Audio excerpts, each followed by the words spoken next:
Hey there!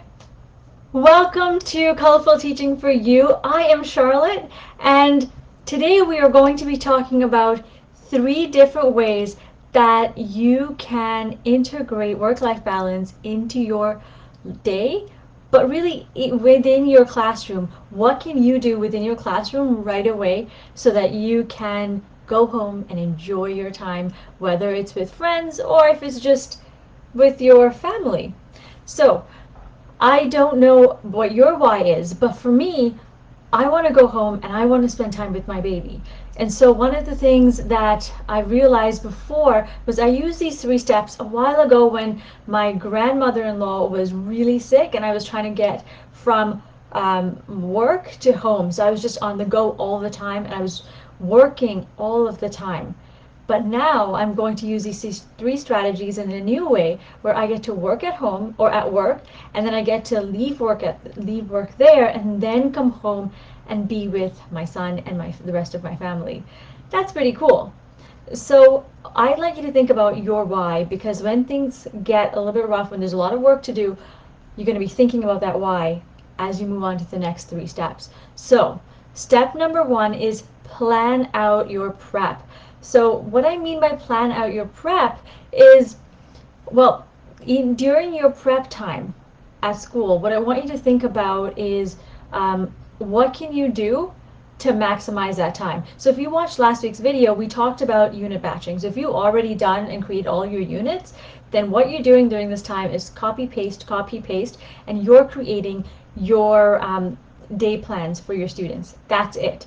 Then after that, you can cut out and create any other materials that you need to do for your lesson for the next day. And beyond that, if you've got time, you're also going to take that time to write down any tasks or assignments that your students need to work on during that day. Now, if there's extra time, I say look forward, look ahead, and start creating your work for the next day as well, right? So that is plan out your prep time. The second thing you're going to do is assign as much independent work, well, not the whole time, but wherever you can. So look at your day plan and assign independent work. So maybe it's reading, maybe it's a little bit of math time. So you are going to have some group work, which is great, but you're also going to have some independent work. Independent work allows children to just see what they need to work on and what questions they may have for you. This also gives you time to work one-on-one with students or children. If you're a homeschooling parent, work one-on-one with those kids so that you can maximize that time. And the reason this is beautiful is because I remember I spent all of my recesses and all of my lunchtime just focusing on my students and just working a lot of one-on-one with them, that I never had the time to go to the staff room and actually talk to other people, to other adults. So all day long I was with children and then I was rushing home to get other things done. So what I want you to do is use that independent time to work one-on-one with children, and then you have the flexibility to be able to go and talk to other adults. It's so important for self-care to actually talk to other people.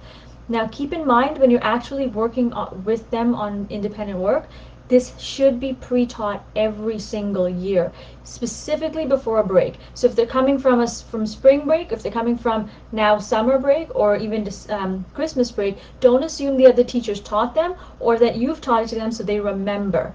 You need to re-teach it to them every single time, practice, review, and then you can kind of let go and start your independent work with the other kids.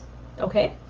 Step number 3 is to work after school, but only for a short time. So when I say short time, I know it's not practical to say 30 minutes and then walk away. We've got lots of things to do. So I'm going to give you an hour or 2, because if you've already done the first 2 steps and you're ready for the next day or the day after, then you don't have a whole lot to do. Use the hour or 2 after school to maybe cut materials that you need for the next day, glue anything, make any changes, because after school you should reflect, right?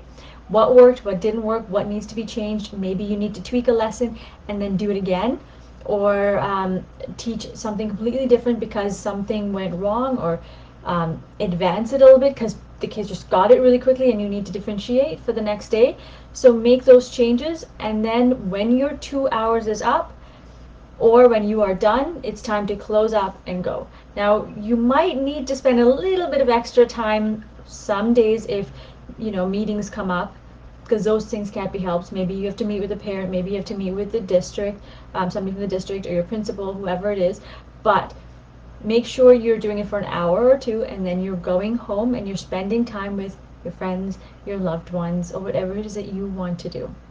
All right, so let's really recap really quickly. I want you to, number one, plan out your prep time and use it. Number two, put in independent work time when you can, or even small group work time when you can. Number three is work after school, maybe just an hour or two, and that's about it. Make sure that you make time for yourself, because my friends, if you don't, no one else is going to be taking care of you. So get that time for yourself, okay? And if you would like some free resources for your classes, I've got a free resource library, and I'm going to link it with this video in a little while. All right? In the meantime, remember to create, experience, and teach from the heart. Thank you so much for joining me, and I will see you again next week, same time, same place. Take care. Bye.